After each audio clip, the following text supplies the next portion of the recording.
오늘의 말씀은 열왕기상 14장 21절부터 31절 말씀입니다.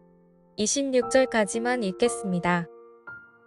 솔로몬의 아들 르호보암은 유다 왕이 되었으니 르호보암이 왕위에 오를 때에 나이가 41세라 여호와께서 자기 이름을 두시려고 이스라엘 모든 지파 가운데에서 택하신 성읍 예루살렘에서 17년 동안 다스리니라. 그의 어머니의 이름은 나아마요 암몬 사람이더라. 유다가 여호와 보시기에 악을 행하되 그의 조상들이 행한 모든 일보다 뛰어나게 하여 그 범한 죄로 여호와를 노엽게 하였으니 이는 그들도 산 위에와 모든 푸른 나무 아래에 산당과 우상과 아세라 상을 세웠음이라. 그 땅에 또 남색하는 자가 있었고 여호와께서 이스라엘 자손 앞에서 쫓아내신 국민의 모든 가증한 일을 무리가 본받아 행하였더라.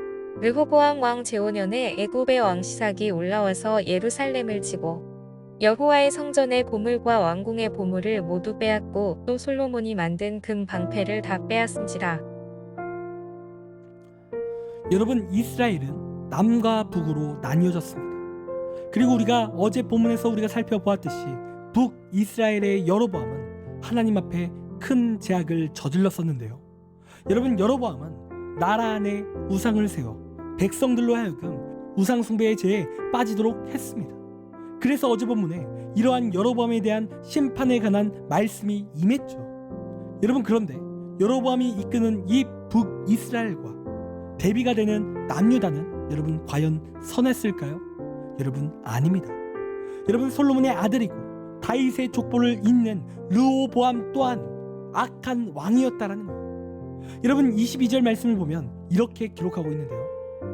유다가 여호와 보시기에 악을 행하되 그의 조상들이 행한 모든 일보다 뛰어나게 하여 그 범한 죄로 여호와를 노엽게 하였으니.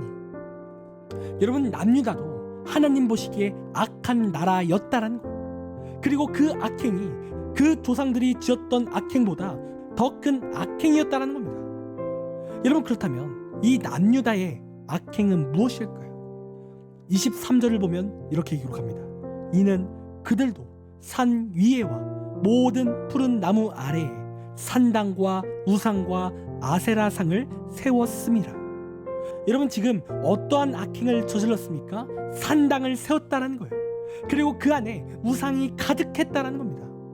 여러분, 남유다에 있는 예루살렘 성전이 있었어요.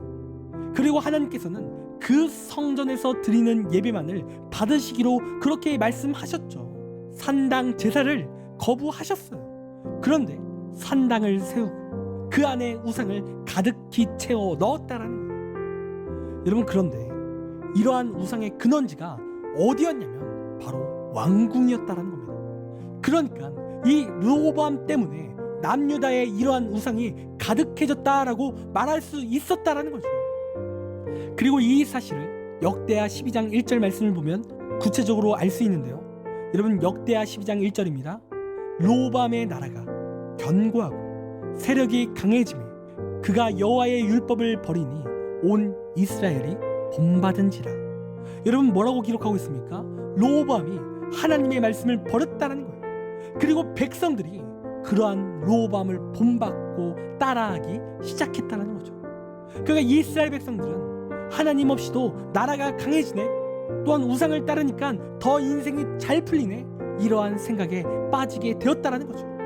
이러한 생각에 빠지게 된 것은 르호보암을 따라했기 때문이라는 거예요. 여러분, 물론 이러한 우상들을 허용케 했던 솔로몬의 죄가 분명히 있습니다.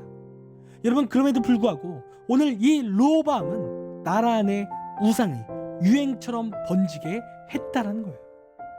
여러분, 그리고 이러한 악행을 하나님께서는 가만히 두고 보시지 않으셨다라는 거예요. 그래서 25절과 26절 말씀을 보면 이렇게 기록하는데요. 르호보암 왕 제5년에 애굽의 왕 시삭이 올라와서 예루살렘을 치고 여호와의 성전의 보물과 왕궁의 보물을 모두 빼앗고 또 솔로몬이 만든 금 방패를 다 빼앗은지라. 여러분, 하나님께서 르호보암에게 어떠한 징계를 하셨습니까? 애굽을 사용하셔서 남유다를 치게 하셨다는 거예요. 그래서 성전과 왕궁의 값진 것들을 모두 가져가게 하셨다라는 거죠. 그러니까 그러한 값진 것들을 어쩌면 로밤의 자랑이고 자존심이었을 겁니다. 그런데 그러한 것들을 싹 무너뜨리시는 징계를 이 로밤에게 주셨다라는 거예요. 여러분, 이렇듯 로밤에게 징계를 하나님께서 주셨어요. 여러분, 그렇다면 이러한 징계가 임할 때 여러분, 이 로밤은 어떠한 자세를 취해야 됩니까? 하나님 앞에 바짝 엎드려야 되는 거예요. 자신의 죄를 자복하고 하나님의 은혜를 다시 간구해야 되는 거죠. 여러분, 르호보암뿐이겠습니까? 여로보암도 하나님 앞에 바짝 엎드려야 되는 거예요. 그리고 그렇게 엎드릴 때 하나님께서는 그들에게 회복을 주시고 은혜를 주시고 구원을 허락하십니다. 여러분, 어제 그리고 오늘 우리가 이 말씀을 보면서 제가 들었던 생각이 무엇이냐면, 오늘 이 르호보암과 여로보암이 악함을 경쟁하고 있다, 이러한 생각이 드는 거예요. 누가 더 하나님을 진노케 하는가, 이러한 경쟁이 있는 것 같아 보이는 거죠. 여러분, 둘 다 계속해서 하나님의 말씀은 버리고 우상을 택하는 악함의 모습을 계속해서 보여준 거예요. 여러분, 그런데 여러분, 중요한 사실은 무엇입니까? 이러한 악함을 사는 인생은 반드시 망할 수밖에 없다라는 겁니다. 여러분, 어제 그리고 오늘 우리가 살펴보았듯이 이 르호보암과 여로보암의 끝은 하나님의 심판이 가득한 거예요. 그리고 그들은 이스라엘 역사상 악한 왕으로 불리는 불명예스러운 왕들이 된 거죠. 여러분, 물론 그들이 그렇게 우상을 따르며 살아갈 때 그들은 그것이 자신의 인생의 성공이라고 생각을 했을 겁니다. 그러나 우리가 알 수 있는 사실은 무엇입니까? 하나님 없는 성공은 실패라는 거예요. 아무리 잘 나가도 아무리 부유해도 하나님이 없다면 그 인생은 심판만 가득한 인생뿐이라는 거예요. 구원이 없습니다. 여러분, 그래서 진정으로 바른 신앙이라면 이러한 악함을 위해 살아가는 것이 아닌 거룩을 두고 살아야 되는 것입니다.